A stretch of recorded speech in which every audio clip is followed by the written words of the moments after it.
So we are here today I'm clearly not in my office. I'm in one of my kids' bedrooms because we're going to talk today about how to organize a kid's closet. So if you want to learn about that, you got to watch this video. Katie, tell me a little bit about what you do.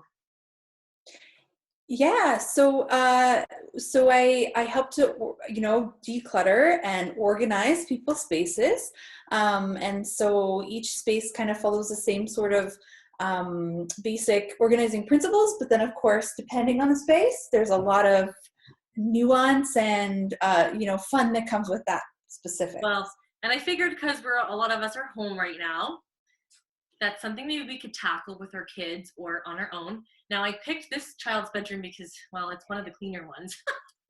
So I don't know if I should have gone into the more messy one.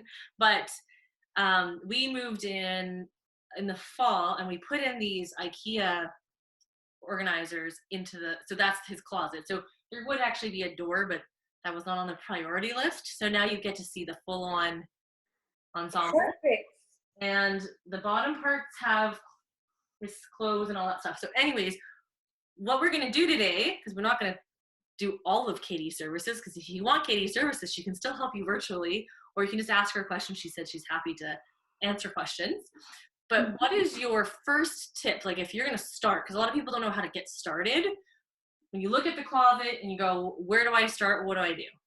Absolutely. So there's such a huge amount of overwhelm, and everybody feels it, even myself sometimes. It's like, how do you begin? And especially in a closet, it's multifaceted. So there's lots of different items in there. So, where do you start? So I would say just pick one place to start. And I know we hear that, but pick one item that you're going to start with. And if it helps you to pick a corner rather than picking a whole category. So for example, if it helps you to pick that top shelf instead of all the clothes, start there. Just commit to one thing. Just the hanging stuff. Mm-hmm. Now, yeah. To do drawers, would you do all the drawers? Like his drawers have different things in them. Yeah, so it depends if, like I said, if you want to pick clothing as your first category, then you would want to pull out all that clothing if there is some clothing in the drawers.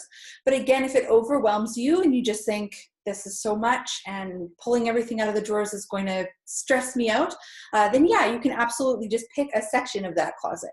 Okay, so your first tip is pick a section. Just start somewhere. And I know that seems like easier said than done, but yes. Just start with simple, a little, but profound. Because I mean, when I watched Marie Kondo a couple of years ago, I kind of went gung-ho, grabbed all their stuff and dumped into the middle of the room, and then you're stuck with like a ton of clothes on the floor. So I like the idea of just doing like one little section at a time, especially you'd be amazed at how much stuff is in one section. Absolutely, yeah. And you'll probably run into that situation where there is multiple items in one section. So you can kind of sort that out into categories still. So if there are clothes and stuffed animals and toys on a shelf, then you can still sort those into categories when you pull them out. Okay. So that's how we start. What is your favorite number one tip when it comes to organizing a kid's closet specifically? I think one thing that comes to mind right away is to just involve them in the organizing. I know while it can be challenging to sort of, if you have a child who loves holding on to things and really attaches themselves with things, that can be really tricky, because then of course they're going to want to keep everything. But I think sort of having them involved in some sort of the process, and having them involved in the reasons why you're organizing, will really help build some foundational skills for them, but also make the process a lot smoother and a lot better in the end, because it is, it's their world, right? And often as a kid, we attach everything to our room because that's kind of our space. Yeah.